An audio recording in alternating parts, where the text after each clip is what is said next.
기도하시겠습니다. 살아계신 하나님 아버지, 감사와 찬양을 올려드립니다. 자격 없는 우리를 자녀 삼아 주시어 하나님을 아버지라 부를 수 있으니 감사합니다. 추한 우리의 속사람을 보셨음에도 사랑하신다 하시니 감사합니다. 하나님께 은혜를 구할 수 있는 입술을 허락하시니 감사합니다. 두려울 때에 하나님을 부르짖을 수 있으니 감사합니다. 건강을 주시어 일하여 먹고 살게 하시니 감사합니다. 더울 때 더위를 느끼고 추울 때 추위를 느끼게 하시니 감사합니다. 때로는 아픈 이를 만나 우리를 겸손케 하시니 감사합니다. 예수를 믿음으로 어떤 일을 만나든지 만사형통함에 감사합니다. 하나님 영광 받아 주시옵소서. 우리가 날마다 하나님을 기뻐하게 하여 주시옵소서. 우리의 입술 가운데 불평불만들이 떠나가게 하시고 오직 감사와 찬양이 강같이 넘쳐 흐르게 하여 주시옵소서. 그리하여 우리 화도드림교회의 성도 한 사람 한 사람의 얼굴이 날마다 해같이 빛나게 하여 주시옵소서. 나라를 위하여 기도합니다. 하나님, 포괄적 차별금지법을 막아주시옵소서. 하나님의 창조 질서가 지켜지는 나라가 되게 하여 주시옵소서. 동성애가 자연스러운 일로 여겨지지 않게 하여 주시옵소서. 마약이 엄격히 규제되어지게 하시고 근절되게 하여 주시옵소서. 대한민국에 다시 한번 부흥의 날을 주시어 예수 안 믿는 집을 찾기 어렵게 하여 주시옵소서. 찬양과 기도가 뜨겁게 넘쳐 흐르는 나라가 되게 하여 주시옵소서. 성령이 충만한 땅이 되게 하여 주시옵소서. 하나님, 세계 곳곳에는 전쟁과 환란이 일어나고 있습니다. 하나님, 불쌍히 여겨 주시옵소서. 애통하는 마음으로 기도할 수 있도록 우리의 입술을 열어주시옵소서. 늘 깨어있을 수 있도록 은혜 내려주시옵소서. 이 마지막 때에 우리가 믿음을 잘 지켜갈 수 있도록 만배의 은혜를 내려주시옵소서. 권순실 목사님과 이용기 목사님을 위하여 기도합니다. 하나님이 약한 세대를 목회하시는 두 목사님께 은혜를 내려주시옵소서. 긍휼함을 베풀어 주시옵소서. 목회의 고단함을 헤아려 주시옵소서. 성령의 갑옷으로 무장케 하여 주시옵소서. 영적 전쟁터에서 늘 싸워 승리하실 수 있도록 은혜 내려주시옵소서. 사역을 도울 수 있는 일꾼들을 목사님께 많이 붙여주시옵소서. 교회를 사랑하는 성도들을 많이 보내주시옵소서. 오늘의 예배를 축복하여 주시옵소서. 하나님께 마음을 드리는 예배가 되게 하여 주시옵소서. 하나님께서 기뻐 받으시는 예배가 되게 하여 주시옵소서. 전심으로 드리는 예배가 되기를 간절히 소망하오며 우리 주 예수 그리스도의 이름으로 기도드렸습니다. 아멘.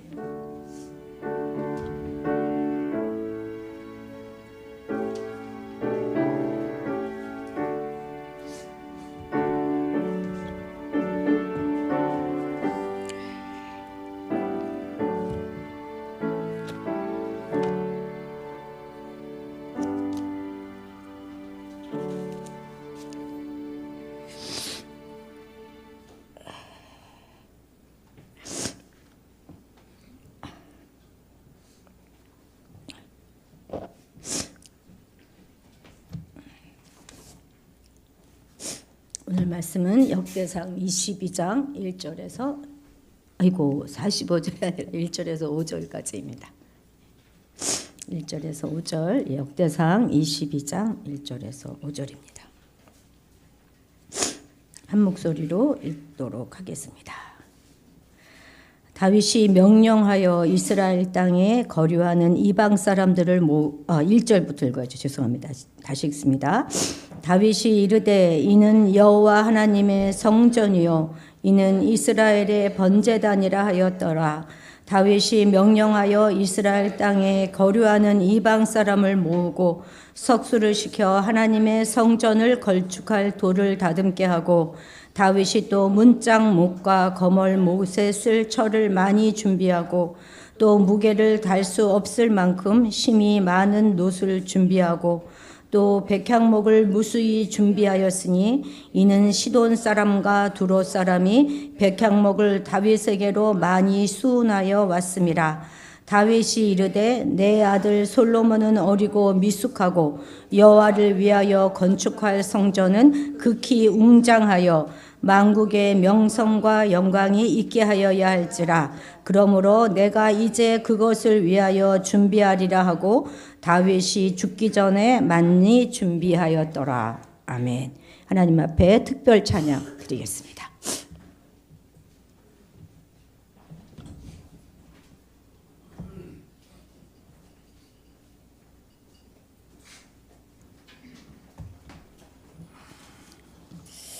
예.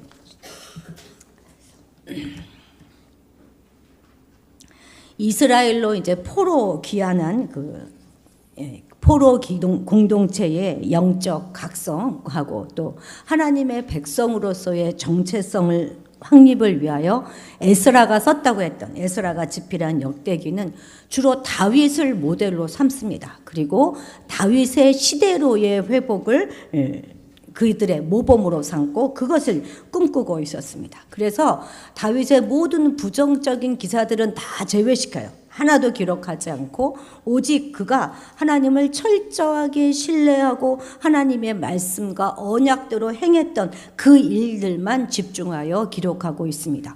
그 대표적인 일이 바로 성전 건축이죠. 하나님께서 다윗에게 가는 모든 곳곳마다 이기게 하셨기 때문에 정복 전쟁은 큰 어려움 없이 다 진행되게 되었고 이제 거의 마무리 단계에 접어들게 되었습니다. 그래서 이스라엘의 모든 주변국들을 다 이제 점령하고 그 주변국들로부터 명성을 얻어가고 있었고 국가 체제는 이제 완전히 잘 확립되어 가고 있습니다. 그야말로 이스라엘 역사상 가장 영광스러운 시대로 접어들고 있었던 것이죠. 바로 이때 사탄이 일어나서 다윗을 막 충동질합니다. 그래서 이스라엘의 인구를 종사하게 해요. 이스라엘을 계수했다 이 말은 인구조사했다 이것이죠. 동서고금을 막론하고 한 나라의 인구는 그냥 숫자에 불과한 게 아니지 않습니까? 그것은 정말 숫자 이상의 의미를 가집니다. 현대사회도 그렇잖아요. 그러니 다윗 시대는 더하면 더했지 덜하지 않았을 것입니다.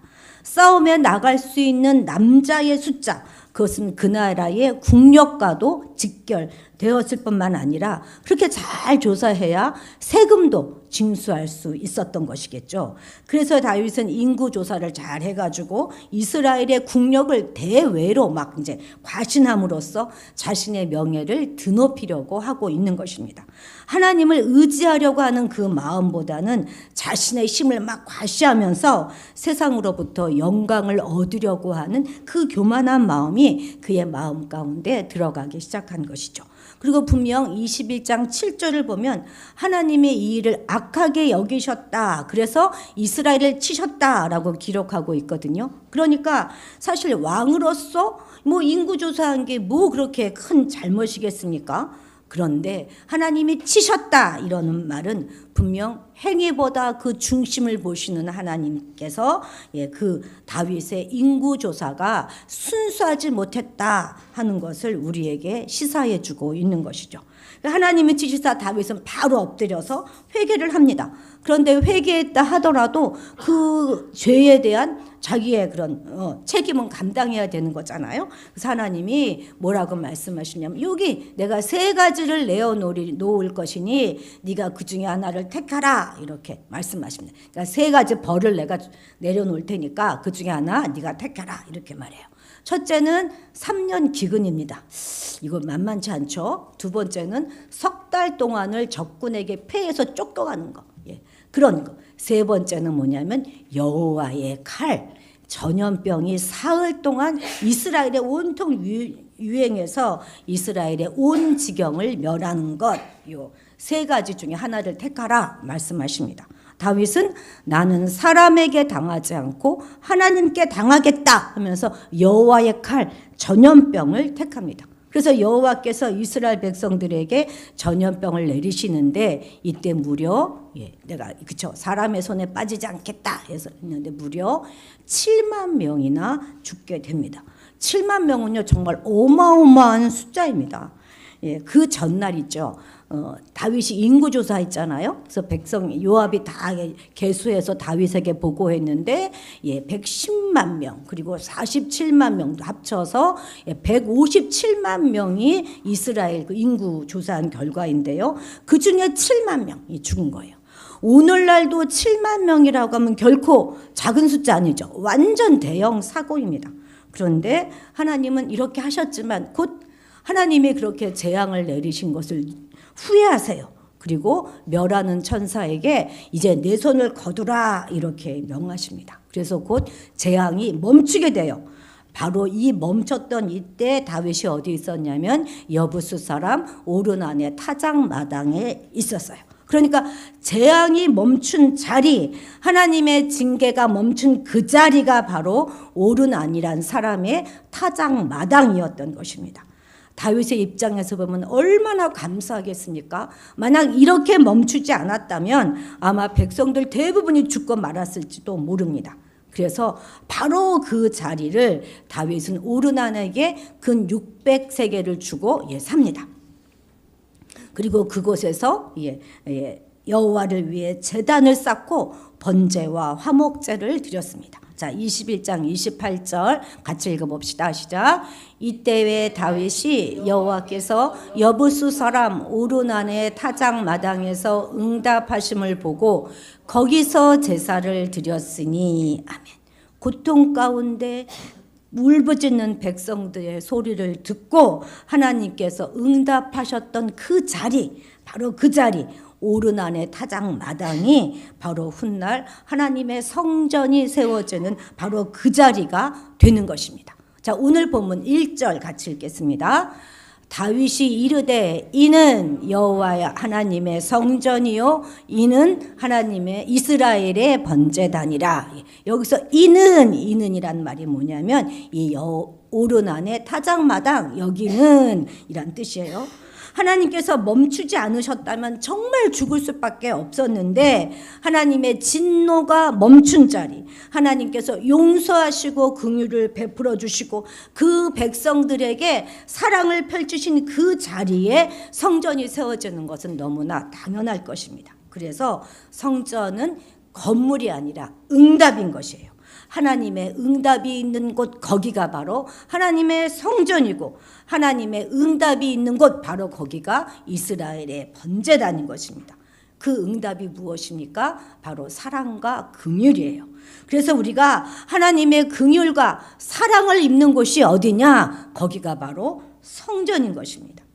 아직 성전이 세워진 것은 아니에요. 그런데 여호와께서 응답하셨던 바로 그 자리에 성전이 세워지는 것을 믿음으로 다윗은 내다보고 이렇게 선포하고 있는 것이죠. 오늘 우리는 본문을 통하여서 가는 곳마다 승리하고 그리고 마침내 성전 건축을 꿈꾸고 그리고 이스라엘 백성들에게 대대로 위대한 믿음의 인물로 기억되는 그 다윗의 능력은 어떠한 능력인가 하는 것을 좀 알아보려고 합니다. 우리도 어떻게 하면 다윗과 같은 그런 능력을 우리도 갖추어서 믿음의 사람이 될 수 있을지 오늘 본문을 중심으로 한번 배워보도록 하겠습니다. 자, 첫 번째입니다. 준비가 능력입니다. 준비.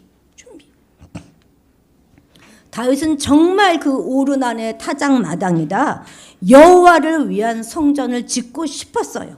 그 갈망이 너무나 컸는데 하나님은 이를 허락하지 않으셨습니다. 다윗은요, 군인으로서 전쟁을 많이 했어요. 심히 피를 많이 흘렸기 때문에 너는 지을 수 없다 이렇게 말씀하신 것입니다.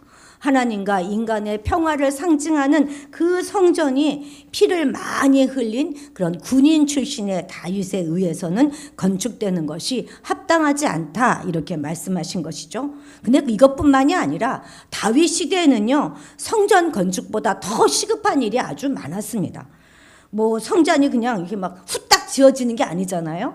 나중에 보면은요, 이 성전을 솔로몬 시대에 7년 걸쳐서 이 성전을 완공하는데, 아니 막 짓고 있는데 막 전쟁이 나고 그러면 어떡합니까? 그래서 이제 하나님이 평화의 시대를 이 솔로몬에게 약속해 주면서 이 솔로몬이 왕위에 올라서 그 아들 솔로몬이 성전을 건축하게 될 것이다 이렇게 말씀해 주신 거예요. 자, 5절 같이 우리 읽어봅시다. 시작. 다윗이 이르되 내 아들 솔로몬은 어리고 미숙하고 여호와를 위하여 건축할 성전은 극히 웅장하여 만국의 영광이 있게 하여야 할지라. 그러므로 내가 이제 그것을 위하여 준비하리라 하고 다윗이 죽기 전에 많이 준비하였더라. 자신이 그렇게 바라고 원했는데 성전 건축은 자신의 몫이 아니다 하는 것을 받아들이기가 얼마나 어려웠겠습니까? 그런데도 그는 불평하지 않고 성전 건축하는 것 그 이상으로 더 열심히 그것을 위하여 준비합니다. 여러분, 준비, 이것은 바로 아주 중요한 사역이에요.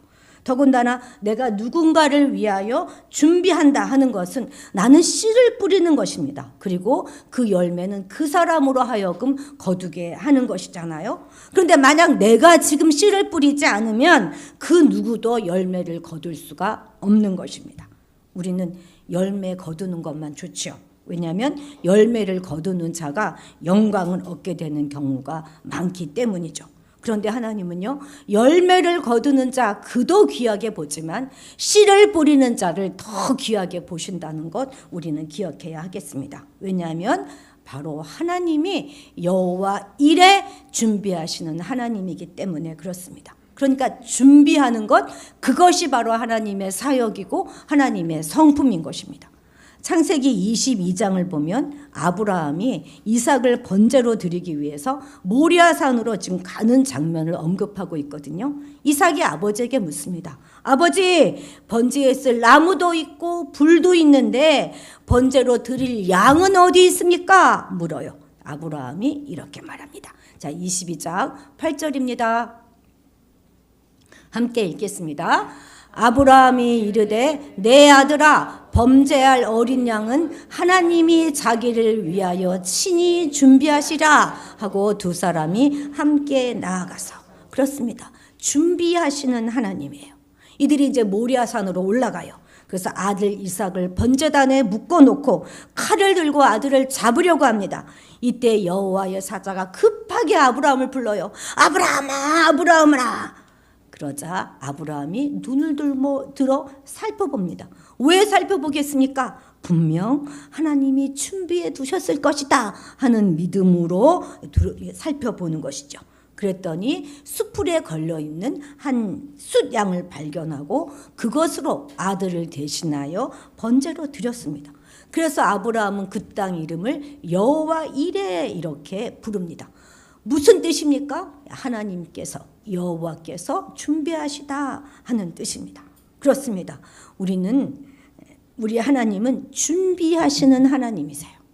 그리고 여기 이 모리아산이 나중에 신약에 와서 여기가 바로 똑같은 거예요. 오르난의 다장마당이에요. 바로 그 모리아산이 오르난의 다장마당이고, 그리고 바로 여기에 성전이 세워져서 나중에 성전산이다 이렇게 부르게 되는 것이죠. 자, 요한복음 14장 2절 3절 읽겠습니다.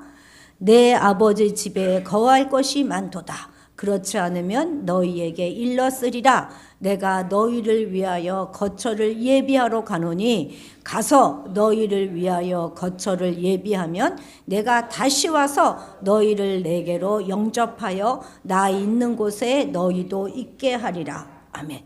지금 부활하신 예수님은 뭘 하고 계십니까?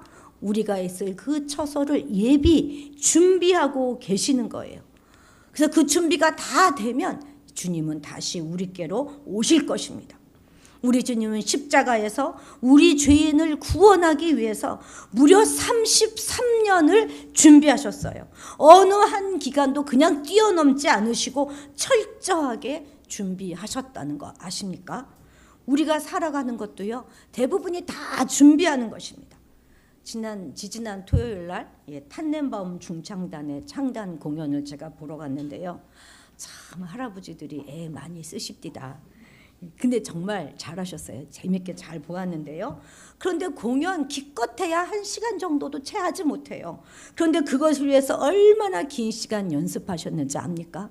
1년 내내 매주 모여서 연습했고, 언젠가 한 번은 아침 9시에 모여가지고 밤 늦게까지 1박 2일로 연습을 하시더라고요.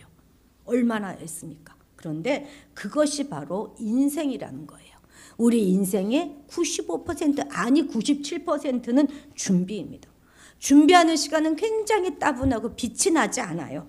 그러나 준비하는 삶만큼 중요한 삶은 없는 것입니다. 누가 기회를 잡습니까? 준비하는 자가 잡는 것입니다. 우리가 준비하지 않으면요, 기회가 와도 잡을 수가 없어요. 그 기회가 찾아오는 그 1%의 순간에 놓치지 않고 확 잡으려면 98%, 99%의 준비가 있어야만 하는 것입니다. 우리 교회에는 고3이 2명이나 있어요. 이 작은 교회에. 얼마나 부담스럽고 힘든 시간을 이들이 보내고 있겠습니까? 근데 둘 다 이제 실기를 준비해야 하는 거니 하루하루의 연습만이 영광을 얻게 할 것입니다. 차곡차곡 연습하십시오. 여러분들 이제 기말고사 얼마 안 남았죠? 열심히 준비하십시오. 우리는 우리가 가진 능력이나 재주보다는 준비를 믿어야 할 것입니다.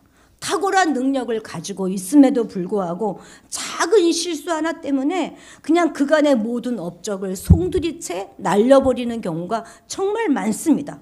이것은 어떤 특정한 영역에만 해당되는 말이 아니라 우리가 사는 모든 부분에 다 적용되어지는 말입니다. 저는 젊어서 아주 같은 꿈을 굉장히 많이 꿨어요. 늘 그 꿈을 꿉니다. 무슨 꿈이냐면 이제 막 공연이 시작이 돼요. 막이 올라갑니다.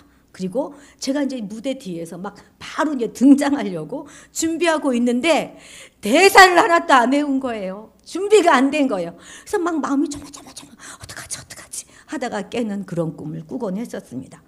많은 목사님들은 설교단에 딱 올라갔는데 설교 원고가 없는, 설교 준비가 하나도 안 돼 있는 그런 꿈을 많이 꾼다 하는 이야기를 제가 듣습니다. 아직 저는 그 꿈은 꾸지 못했던 것 같아요.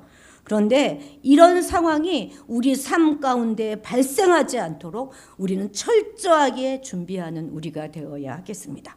일단 무대에 올라가서면 그때 가서 아이고 내가 좀 더 준비할 걸 아무리 후회해도 소용이 없습니다.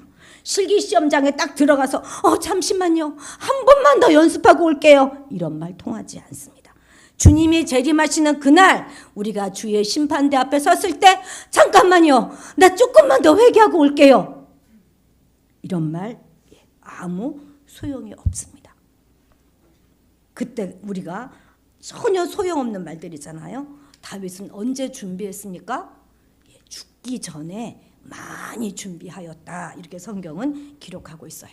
할 수 있을 때 철저하게 준비하는 저와 여러분들이 되시기를 바랍니다. 준비가 능력입니다. 자, 두 번째입니다. 단순함의 능력이 있습니다.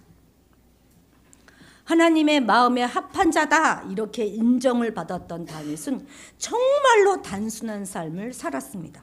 그냥 다윗의 삶의 기준은 오직 하나님이셨어요. 하나님이 하라 하시면 했고 하나님께서 하지 말라 하시면 하지 않았어요. 그저 다윗의 소원은 단 한 가지, 성전 건축하는 그것이었습니다. 아무리 하나님께서 허락하지 않으셨다고 해도 난 짓고야 말겠어, 난 짓고 싶어 하면서 그냥 무대뽀로 건축하기 시작했다면 그걸 누가 뭐라고 하겠습니까? 다윗은 왕인데. 그런데 그는 오직 하나님의 말씀으로 기준을 삼고 해야 할 일과 하지 말아야 할 일을 정확히 구분했다는 것입니다. 그렇습니다. 이 단순함이라고 하는 것은 바로 선택과 집중입니다. 많은 것 중에 다 하는 것이 아니라 그 중에 내가 해야 할 것들을 선택하고 거기에 집중하는 그것이 단순함의 능력입니다. 그래서 우리 삶에서도 중요한 것은 하지 말아야 될 것과 해야 할 일들을 먼저 결정하는 거예요. 내가 좋아하는 것, 좋아하지 않는 것이 아니라 내가 해야 될 것과 하지 말아야 될 것. 그래서 우리가 한두 가지 일에 집중해야 하는 것입니다. 이렇게 산만하지 않게 살아가는 것, 단순하게 살아가는 것이야말로 지혜로운 삶입니다. 물론 우리 뭐든지 다 할 수 있어요. 누가 말리겠습니까? 하나님도 말리지 않아요. 그렇지만 할 수 있지만 하지 않기로 결정하는 것, 내 영역과 내 권한과 내 능력 안에서 내가 분명히 충분히 할 수 있지만 그것마저도 내가 절제하고 자제하는 것, 그것이야말로 지혜이고 능력인 것입니다. 여러분, 기업 중에서 가장 못난 기업이 어떤 기업인 줄 아십니까? 문어발식으로 확장하는 기업이 바로 못난 기업입니다. 무턱대고 확장해 가는 거, 그냥 남이 좋다고 하고 남이 잘 된다고 하면 무조건 몸집을 키우고 그리고 사이즈를 넓혀가는 것, 그것이 가장 어리석은 경영인 것입니다. 그러다가 어떻게 돼요? 결국 본인만 망합니까? 많은 사람들을 절망케 하고 사회적으로 큰 부담을 주게 하는 그런 경우들을 우리는 종종 보게 됩니다. 또 우리 주변을 돌아보세요. 결정장애를 가진 사람들이 너무나 많습니다. 이것도 걱정되고 저것도 걱정을 되니까 어떤 결정을 내리지 못하는 것이죠. 걱정과 염려는 단순하게 살고자 하는 사람들의 최대의 걸림돌이 될 것입니다. 주님은 걱정과 염려하지 말라고 말씀하시잖아요. 주님이 하지 말라 말씀하시면 그냥 하지 않는 것입니다. 그것이 바로 단순하게 살아가는 삶의 출발점이 되는 것이죠. 단순하게 살기 위해서 걱정과 염려를 우리는 주님께 맡겨야 하겠습니다.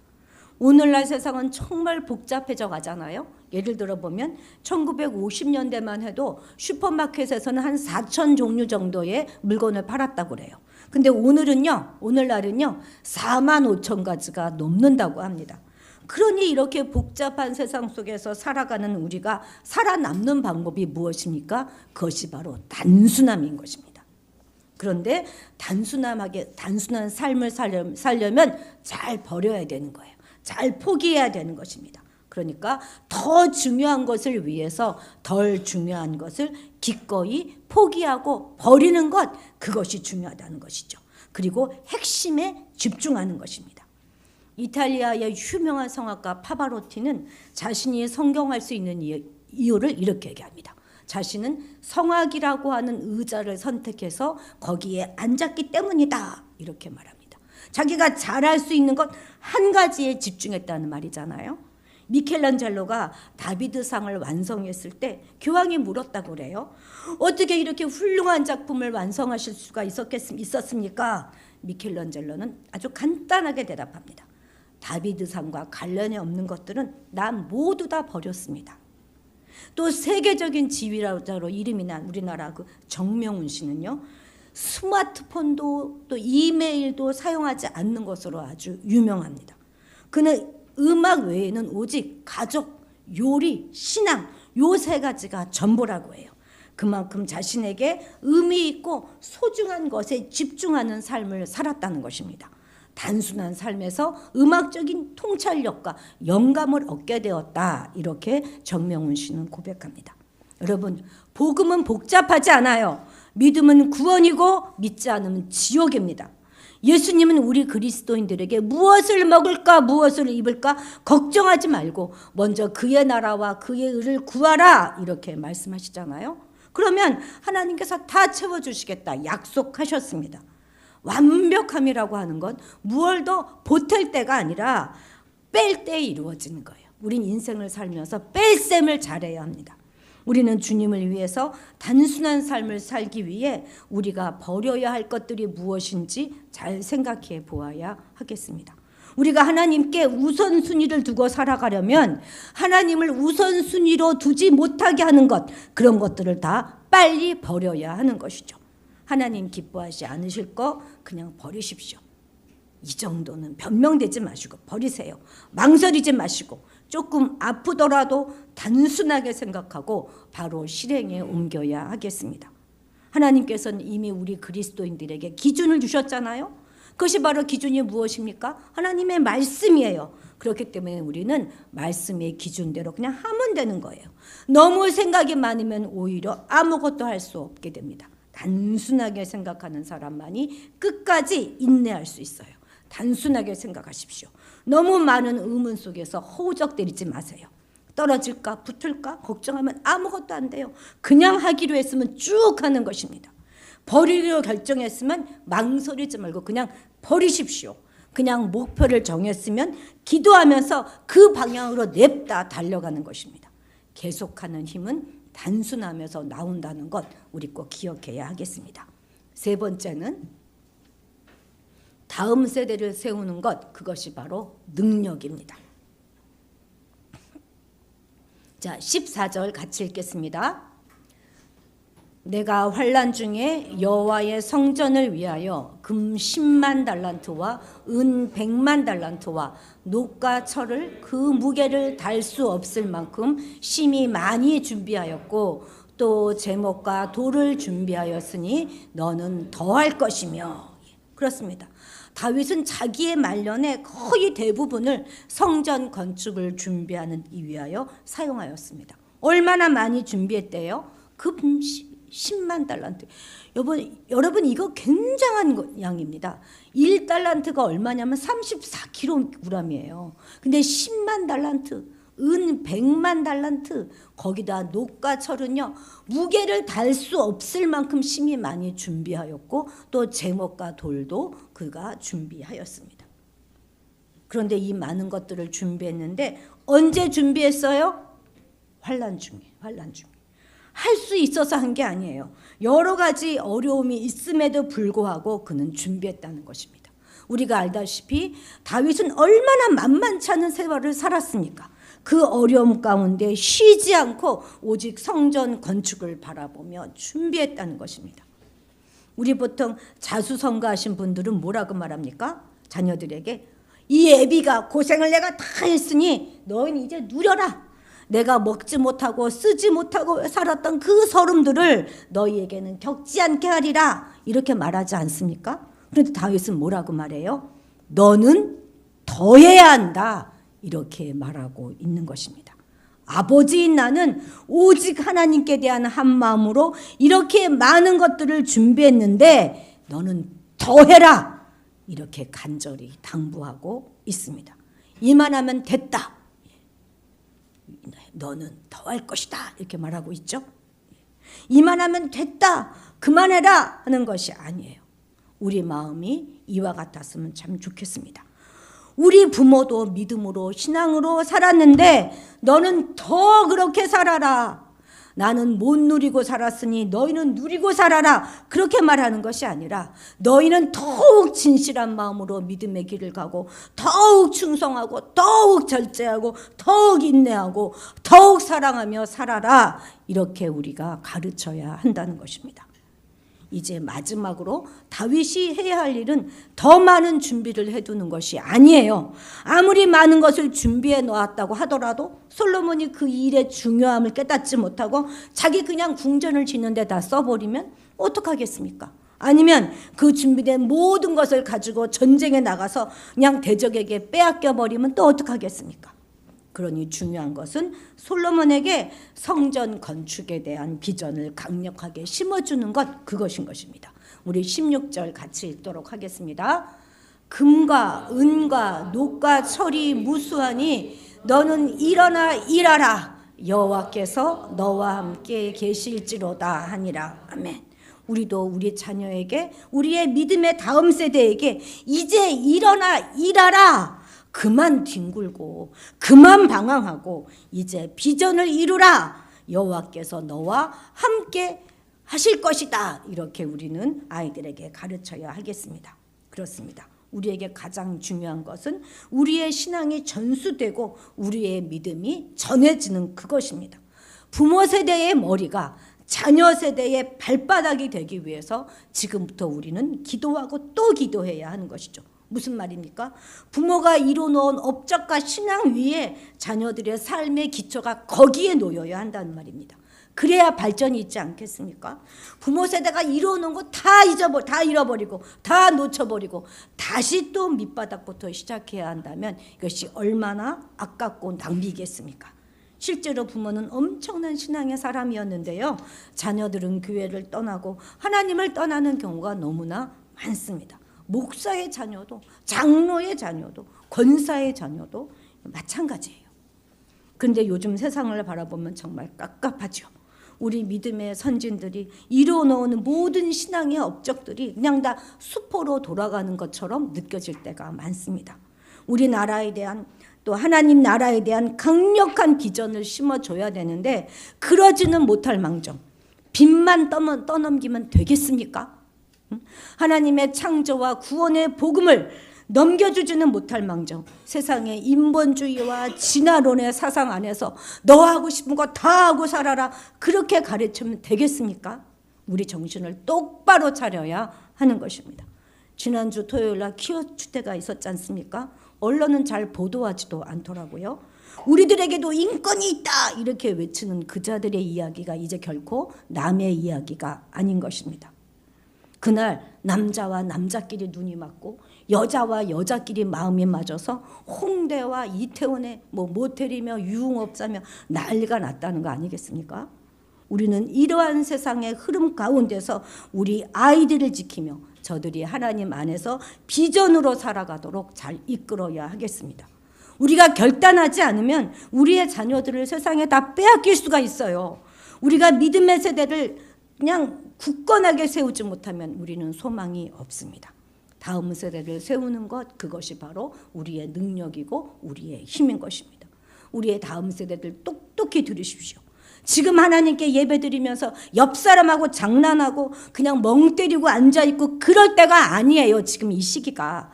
여러분이 하나님의 소망이고 우리 교회의 소망이고 이 나라의 내일인 것입니다.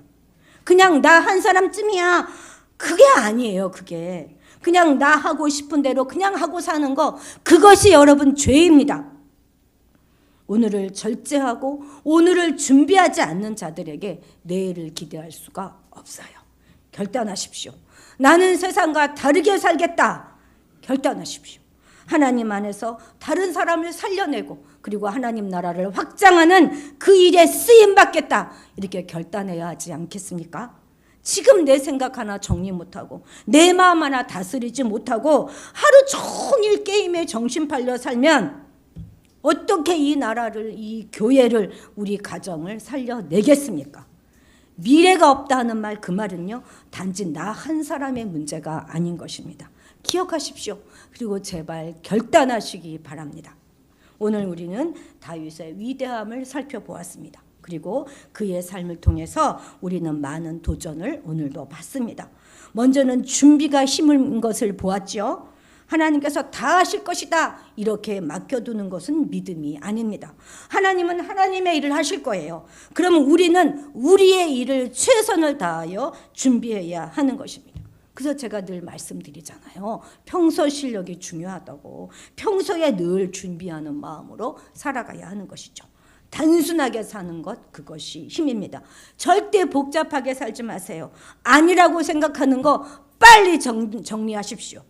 아닌 줄 알지만 그냥 끌어안고 살고 있는 것이 무엇이 있습니까? 그까지 자존심 아무것도 아니에요. 다 버리고 나면 오히려 가벼울 것입니다. 다음 세대를 세우는 거, 그것이 우리의 능력이에요. 다음 세대를 세우지 못하면 우리가 하나님 앞에 가서 뭐라 변명할 수가 있겠습니까? 신실한 믿음의 다음 세대가 일어설 수 있도록 우리는 철저하게 삶으로, 우리의 몸으로 신앙을 보여주고 끝까지 세상과 타협하지 않고 살아가야 하겠습니다. 그럴 때 우리도 다윗처럼 능력 있는 믿음의 사람이 되어서 이 나라와 이 교회와 우리 가정 가운데 놀라운 역사를 이루어내는 그런 능력 있는 사람이 될 수 있을 것입니다. 기도하시겠습니다. 하나님 아버지, 우리에게도 주님의 성전을 짓고 싶어 했던 그 다윗의 간절함이 부어지기를 소망합니다. 우리에게도 주님의 선한 일에 대한 갈망이 날마다 부어지고 그 갈망을 가지고 하나님의 귀한 사역에 헌신하게 되기를 소원합니다. 설령 그 갈망과 그 소원이 우리 대에 이루어지지 못한다 하더라도, 그냥 준비만 하면서 산다 하더라도 이루어질 그것을 믿음의 눈으로 바라보게 하시고 오늘 눈물의 씨앗을 뿌리는 우리가 되게 도와주옵소서. 세상의 수많은 일에 그냥 떠내려가며 생각 없이 살아가는 자들이 아니라 하나님이 원하시는 한두 가지를 선택하여 집중하는 우리가 되게 도와주옵소서. 우리의 자녀 세대를 축복하시고 강한 손으로 붙잡아 주셔서 저들이 담대하게 일어나 주의 일을 하도록 이끌어 주시고 그 앞날 가운데 동행하여 주옵소서. 감사드리며 예수님의 이름으로 기도드렸습니다. 아멘. 네, 찬송가 반주해 주세요. 93장입니다.